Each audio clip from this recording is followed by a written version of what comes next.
Welcome in, guys. Happy Monday. It is our first losing week in the NFL. So not too great of a Monday, but it was still a winning week, plus 4.4 units, and was still a pretty good weekend. Friday and Saturday both treated us well. It was just Sunday that got to us yesterday, and a little bit of a rough 2 and 3 day, minus 4.9 units, but plus 4.4 for the week, John. And how you doing this morning? A lot of stuff going on this weekend. Yeah, we did not help my happiness by blowing a 30-9 bull lead that we jumped out to yesterday. So that was a tough one. NBA's really turned the corner for us, as we knew it would. But that was a tough one to lose. Would have liked to win that one.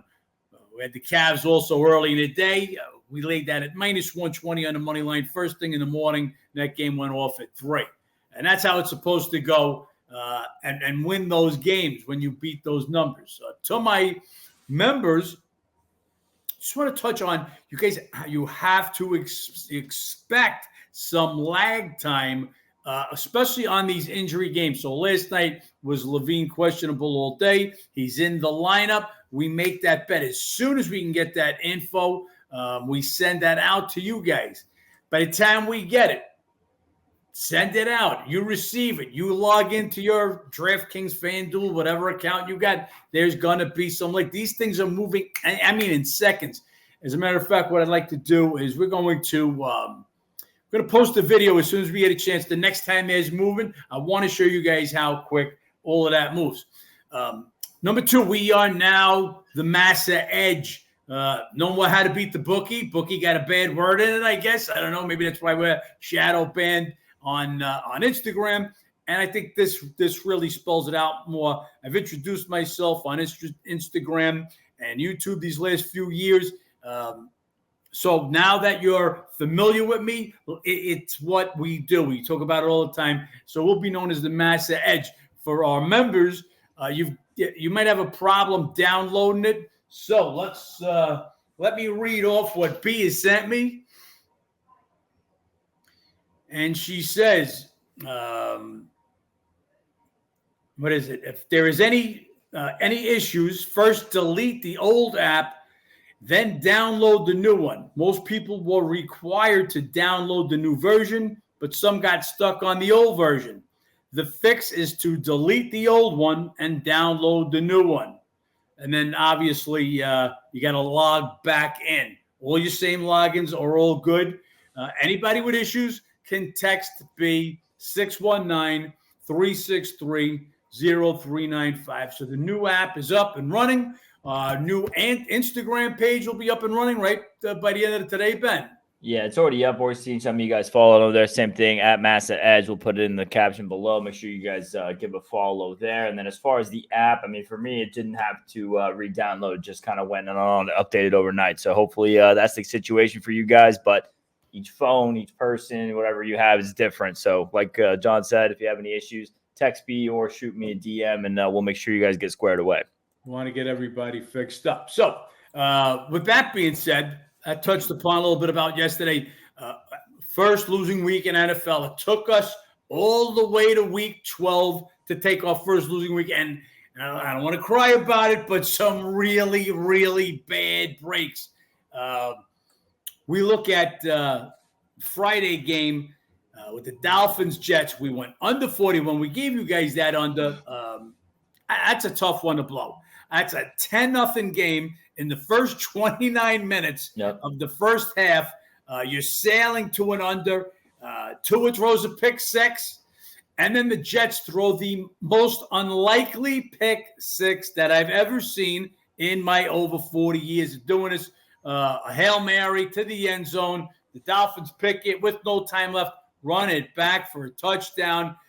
14 points. You just don't figure them in. You want to get a pick 6 in there, that's 7. But a pick 6 like that, 99-yard return. So that one hurt. That was a big 2-unit bet. And then our bet yesterday, Raiders plus 9.5. We jump out to a 14. That was tough yesterday.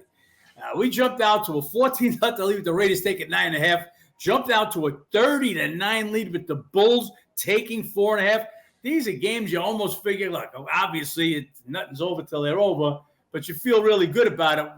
Took it on the chin with both games. And even the Cincy game, which is the one game I will absolutely admit, when you're wrong, you're wrong. That's the one game I was wrong. But we had a 7-3 lead in driving when Browning throws an interception, and that was pretty much downhill. That was their last chance, besides a late field goal, to get in for the Bengals. So some good starts. Got to finish, no excuses. So week 12 is the first week it's an actual losing week. We do have a bet in tonight's game, Ben, so why don't we jump right into it with that. We'll start the new streak. Well, actually, I guess this is still week 12, so maybe we'll make this week 12 a little less. Yeah, doing some damage control tonight. We got a nice division matchup in the North. Bears at the Vikings. This Bears team blew a tough one at Detroit their last game. Had a nice little double-digit fourth quarter lead late in the fourth quarter. Couldn't hold on. Lions end up coming up with that one, but they did force 4 turnovers in that game. And then Minnesota, they've been in the middle of turning ties. They didn't win last week at Denver, but they covered. They're playing great since Dobbs has come over. Hasn't really been much of an effect. This is obviously a matchup the Bears have had a lot of success in. They've won 5 straight meetings, 4-1. Sorry, the Vikings have a lot of success in 5 straight meetings, 4-1 against the spread. Last 2 in Minnesota by an average double digits. Would be Vikings or nothing for me. Don't love it. I lean a little bit to the under as well. You have this Bears team, which all of a sudden makes some moves at the deadline, starting to play some good defense, and Minnesota and this whole little stretch they've been turning around. They've been playing great defense as well. So 2 teams, as they've been trending upward, it's been through their defense. Would lean to the under tonight. I'm not crazy about the under tonight. While the last 2 games have both gone under, average of 37 points, they've both been at Chicago. When they play in the Dome, when they play at Mini, this series has been played over. The last 4 at Mini have all gone over, total of an average of 49.8 points per game. As far as the game itself, Chicago sucks on the road. Ain't just no other way. Yeah, they're definitely playing better, but they did what they do. They had a game locked away at Detroit last week. What did they do? Piss it away. Yes, they cover. And if we're in the betting world, that's all we care about. But they blow another one. 1-9 straight up, 3-7 against the spread on the road for Chicago. They just don't get it done on the road. Fields looked good for his first game back. Yep. He's only faced the Vikings 3 times in his career, lost all 3 of them. And now I got going to Minnesota. They're on fire. The only team hotter than Mini last was Denver, who that's their only loss. They've won 5 of their last 6 games, covering all 6. Their only loss at Denver by 1 point. Dobbs, since he's come over, I mean, give this kid, he's going to get better and better with each week. And they still don't have Jefferson back yet, who's also doubtful for tonight. Must win for Mini. You know, they're in the thick of the playoff race after that horrible start. 6-5 right now, so they're on the edge. You've got 5-6 teams 5-6 records right behind them. So not a game that they can fall asleep. I think they take that last minute L tough from Denver. They come back home, start another winning streak. As again, they've had success against Mini. They're red hot right now. Chicago just doesn't win on the road. And let's throw in the favorites are just getting it done this week. After the Lions won the first game of the week on Thursday, Thanksgiving, was like, here comes some dogs this week. Well, shit. That was that. I think it's 2 more dogs, so I think it's 12-3 going into tonight. This is what we call sucker's paradise. Who's laying the points? Just lay it. And tonight I feel like a sucker. But I got to like the Vikings in this one. We laid 3, -105 for 2 units. Yeah, and with that Lions loss to Green Bay, it also gives the Vikings an outside chance to backdoor the division entirely. You can still get them plus 500. You have 2 games left the Vikings have against the Lions still. So that one loss was huge. If they can take care of business in division like games tonight, they still have a chance to win the division. We'll see if that comes to fruition. John, any other Week 12 takeaways before we put it behind us? How about the Eagles? Could you name a worse spot coming off Super Bowl revenge on the short week? They go and get it done in overtime, and it's going to be another bad spot next week against the 49ers. I don't know if it matters. Yeah, it does. I think finally that's the give-up game. Eagles get it done. I mean, look what they were up against. Short week, KC, Super Bowl revenge, as Ben said. You lose one of the best offensive linemen in the game in Johnson the morning of. So it's not he practiced all week. It's not like you had somebody else in there in his spot practicing. He's out. You had weather conditions on his short week. For the second week in a row, they're dealing with weather. This kid Hurts is just a winner. He ain't at 100%. You could see that leg is still giving him some issues. He's not at 100%, just winning, just getting the job done. Again, like a terrible spot. But does it finally all hit the wall next week? San Fran coming in as right now, I don't think there's a question. Hitting on all cylinders, best team in the league. That pass rush. Now, since they got Young from Washington, put him together with Bosa, if Hurts isn't mobile enough, and I made this comment a couple of times last Sunday, it just didn't look like Hurts was feeling the pressure or able to move quick enough as he was. So it could be a little bit of a problem for them next week. But that's next week. They just keep getting it done. Pretty much stuck a knife in the Bills' heart. Looks like their season is – Bills got a tremendously tough schedule still to go also. So I can't see the Bills getting back into the playoff picture. A lot of good football yesterday. New England Patriots, how low can they go? How bad is Jones? Could he ever take another snap in the NFL again? Pathetic. I was watching that game just to get an idea how bad. Who's the worst of these two teams? They both equally stink. Just I guess yesterday, Giants stunk a little bit less than the Patriots, and so Patriots just they looked god awful. The rest of the night, Baltimore, another one. Just win and make the bettors happy. Break one off at the end of the game to get the cover.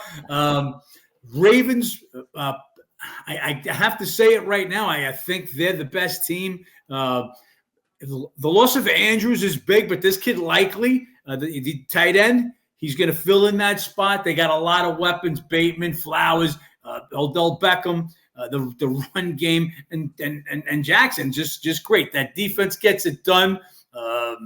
However they got to win, they get things done. I think they're the power now of the AFC with the Chiefs right behind them and maybe Miami behind them. Look how lucky they are. The Ravens. Look what happened in their division. You've got to steal a team that maybe get a little bit better now that they got rid of the offensive coordinator. That which was one of the games we lost yesterday. That looked like a whole different team with their most yards in the game. So they get it done, but still just don't have the offense to keep up. Cincy, as you know, without Burrow, man, I just couldn't see a 7-point swing without Burrow. Quarterbacks just aren't worth 7, but he was worth every bit of it. Their loss, their season's over. It even affected the defense. The defense couldn't stop an anemic Pittsburgh offense. And then you got Cleveland, who, not only lost Deshaun Watson for the year, the quarterback yesterday, that kid gets dinged up pretty good. Who knows what his situation will be for this week, whether he's in there or P.J. Walker's in there. And that's not going to get it done offensively. Great defense, Cleveland, but you got to play on both sides of the ball. So Ravens will walk through the rest of their division on their way till probably the best record in the AFC. And Ben has had this nailed since the preseason, Ben. Yeah, I like this Baltimore team, like you said, complete package, defensively, offensively, coaching, you name it. And then, all the breaks going their way as far as the division goes. When it comes to postseason time, obviously it's going to come down to that big win over Kansas City because they have, 5 straight trips to the conference championship. I do think they're built to beat a team like Kansas City. So we'll see if that's the case. Kansas City, they've completely flipped offensive to defensive focus. Had to whip out some of that offense last night as far as coming back from behind against the Raiders. But what KC's been doing, it's all defense. That's the game the Ravens want to play, the ground and pound struggle for points. So we'll see how that factors. That's the Week 12 slate. Some big takeaways, some big games coming up next week. Obviously, tune in throughout the week. We'll get into some of those. We have a nice little NBA card going on today, John. A little bit of 5 games here. Some pretty big name matchups. We can start it here with the gross matchup. Somebody has to win this game. The Wizards and the Pistons. Wizards now, they come in losing 9 in a row, 3-6 against the spread. Pistons have lost 13 in a row, 4-9 against the spread. Someone's got to come up with a win here. We'll see who does it. Poole questionable there for Washington. Wizards have kind of dominated this matchup. 8 straight meetings, 5-2-1 against the spread. Would be Wizards or nobody for me in this matchup. Really tough to get involved with these 2 teams, though. Yeah, 2 teams. We've got out of the 5 games, we've got 4 of the matchups. 1 team owns the matchup, and in this case, it's the Wizards. Poole is questionable. Would want to know if Poole is in. He missed the last game. Man, what could you say? But these teams, they're terrible. I mean, absolutely terrible. These are two of the worst teams in the league. Portland seems to be getting a little better, even though how do you blow a 26-point lead last night? And we'll talk more about that. But now they're going to go play the running paces on a back-to-back after they looked tired yesterday. But as far as this game, just the same as Ben, if Poole is in, I could only want the team that's won the last 8 meetings. So I would be on the Wizards or nobody in this one. Again, all these games, guys, it's lineups. As we say it every day, at 11:15, 11:30, we only know so much. And yesterday, look at the injuries that popped up yesterday. Excuse me again, I'm dying with the allergies. So not only does KD wind up missing yesterday, but Grayson Allen winds up missing yesterday. What kept us from betting that game was the Suns had won 9 of the last 10 meetings. Trends. Me and Ben had a little bit of this argument with the Michigan-Ohio State game. The trend there was the last 9 meetings had gone over. I know these are the 2 of the best defensive teams in college football, but trend. Why break the trend? Just stay off the game if you're not sure. So Phoenix said that was the situation. That's what kept me from betting. The Knicks yesterday, that line went all the way to 6.5. Phoenix wins outright. What else did we have? We had Zach LaVine late. He was in, but not only he was in, Claxton was out for Brooklyn. So the move was Chicago. That one we got bit. Cleveland, we knew early in the day. So they had both Mitchell questionable, the back-to-back. Got to remember, he was just coming off the hamstring. And Garland left the night before with a neck issue. Both of them were going to be questionable. I knew neither one was serious enough that if one would sit, the other would play. So we bet it early in the morning. By the time we knew both of them was going to play, the number was already gone. So I did want to add to that bet. We only had 2 units on that bet in the morning. So again, later in the day, you got the information that they're both playing. It's all about the info, guys. So we only know so much at this time in the morning. You got to be with us. You got to be a member, so you get those injury updates right to your phone. As far as the guys that read the website, we are updating that site all day long with injury news, with facts, with trends. So you want to stay on top of it. But again, back to this game, Washington and nobody with Poole plus the 3 points. We have the Blazers at the Pacers. I have been telling you guys day in, day out, bet the Indiana over. It has now gone 12 straight over, but I got bad news. I'm not betting against the over. I think this is the game that goes under. They have 3 games in a row here. Portland, Miami. I think these 3 are where they regress a little bit. Blazers, obviously a worst scoring team in the NBA. I think they go under. The last 2 have gone under, and 4 of the last 5 and 4 last meetings went under. So I think tonight's the night that it stops. We'll see if you've been betting the trend. Hey, who am I to tell you to stop? As far as the side on this game, Portland 1-9, 4-6 against the spread. Their last 10, coming off a tough loss to Milwaukee, 26-point lead. They scored just 14 in the 4th quarter. Brutal to lose that. And then meanwhile, Indiana, they just gave a beatdown to the Detroit. They're now 6-3 straight up against the spread. Their last 9. As far as the matchup history, they split the last 4 meetings. Indiana taking care of business at home, winning by an average of 20 points. Big number on this game, Indiana or nothing. just with the matchup history. Portland in a really tough spot here. We'll see what happens with a guy like Brogdon. I doubt he plays today after yesterday. We'll see. We more of those guys sit, and not betting the over today with Indiana, John. While Brogdon could sit, I think he might play tonight. Got to remember he played at Indiana, so he might want to get in there. We'll see. Again, all about the injuries, guys. There's no way in the world I can make the Pacers 13 points better than Portland. Portland, their last few games, they're showing up. They're actually 5-4 against the spread on the road. It's just the way they lost last night. Just totally gassed in the fourth. Below the 26-point lead. Now come play this team that's going to be coming with that up-pace tempo. Going to be a tough game for them. But I would say it would be Portland or nobody. And there's no way I'm laying this number, even though you figure the Pacers to get out to 130 points. So it could be a blowout. It's just too many points for me. But again, we'll see if Brogdon's in. My guess he plays against his old team. But do they sit Ayton? Do they sit Grant? It's all about the lineups, guys. This is what the NBA has become, especially on a back-to-back. You cannot bet the team that's in the back-to-back until you see the lineups. Then we have the Lakers at Philly. Lakers coming off a nice little win at Cleveland. AD with the big game. They started off 0-5 on the road, but they've now won each of their last three and covered. LeBron, questionable, but always questionable. Doubt that he's going to actually miss tonight. And then you have 76ers who coming off a nice win at OKC the other night and beat nearly a triple-double. They've been taking care of business at home, 6-3 straight up against the spread. And they've dominated this matchup. 9 of the last 10 meetings, 5 straight in Philly by an average of 14 points. That is ownership I don't want to go against. Could be worth a look here. Lakers at halftime. They typically start slow. They're bottom 3 in first quarter points per game, first quarter margin. Wouldn't be surprised if Philly gets out to a nice lead here. Perhaps we'll see Lakers backdoor in the second half. But I wouldn't want it to be too outrageous of a lead in the first half where, Lakers and AD wrap it in and let LeBron and them rest in the second half in a blowout. Okay, so I'm paying attention to a bunch of different things. Don't know if Ben mentioned this is another one of the ownerships. Philly just 9 of 10 they've beaten them. Lakers have lost their last 5 trips to Philly.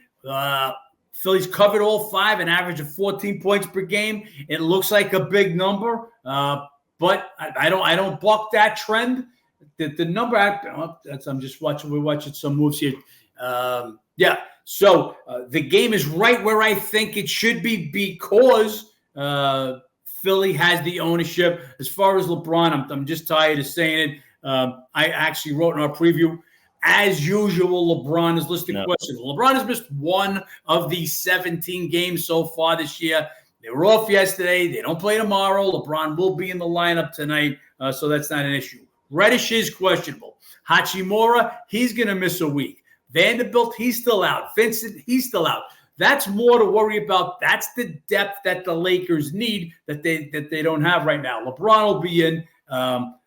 The game's right around where the numbers should be, but getting a little higher. I'm not exactly this high, but again, no reason to want to buck the trend.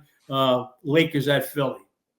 Then we have Pelicans at Utah, second game of a 2-game set. Jazz take care of business in the first one. They've now won all 3 meetings last year, and they're 7-1 straight up against the spread the last 8. Zion, he missed that game. Pelicans, they're playing good ball right now. 5-2, 6-1 against the spread their last 7. Both the losses came without Zion. So bringing him back in the mix, we'll see. Would be a lean to the Pelicans or nothing here. Don't love going against these trends, but the spot kind of calls for it a bit more. Second game of a 2-game set, first off. And secondly, Zion obviously missing the first game, back the second game. Utah's bench outscored New Orleans' bench by 30 in the last game. That won't happen as bad if you have Zion in the lineup. Give you some more depth on your bench, John. All of that is very true. But Utah's playing real good basketball at home. So look at their last few home games. The win, a comeback win over the Pelicans without Clarkson and Markkanen, both who are questionable today. Clarkson did attend practice yesterday. He missed because of an illness. I would expect him back. Markkanen, that's a hammy. He did not practice yesterday. I'm going to make him more doubtful than questionable. That being said, those two guys out, they come back, they beat Utah. 2 games before that, 2-game set with the Phoenix Suns. What do? They give the Suns everything they can want. Lose both games, but cover both with one going to overtime. Utah plays real well at home. They've beaten and covered the Pelicans the last 7 of 8 in Utah. This number's getting a little too high because of the 2-game split. Everybody figures, well, maybe Utah stays under this number. Again, all about the injuries. Need Clarkson for sure, and we'll see what happens with Markkanen. If Markkanen's out, I expect the line to go a little higher. If this is a half a dozen, I'll be taking the Jazz. Again, all depends on the injury, guys. Then we have the last game on the card. Nuggets at the Clippers. Tough spot here for Denver. 6 city in 9 days. They get a nice little home win last night over the Spurs. Had a good shooting performance. Clippers are coming off a nice win at home against the Mavs. This Clippers team, 4-1, 2-3 against the spread their last 5. Pretty big number here for the Clippers in this matchup. First off, Denver absolutely owns this matchup. We had them over this year. They couldn't get the cover for us in it, but they did win the game. I believe that is now, 14-2, 12-2 the last 14, excuse me. Then you have this Denver team not getting it done on the road, 3-6, 1-8 against the spread, but that is primarily being favored. So now we're talking about 5.5 points here. You have Denver a little bit banged up. We'll see. Maybe Jokic ends up sitting here tonight. Would be a lean here to Denver, but obviously with this number, it looks like Jokic could get the night off. If he does get the night off, whatever this number is, I would lay it with the Clippers. This is Denver or nobody, with the caveat that everybody plays for Denver. As Ben said, this is back-to-back, 6th city in 9 days. Gordon sat out last night. Don't know if that was more of a day off or he's got a real injury. So he's going to be questionable today. Who else do they give off? You can't go out and bet Denver just in case they give Joker off. Joker plays 34 minutes last night. So, again, have to wait on that. If it's a give-up game for Denver, look, we saw this situation the other day with the Heat. Heat already without Tyler Hero.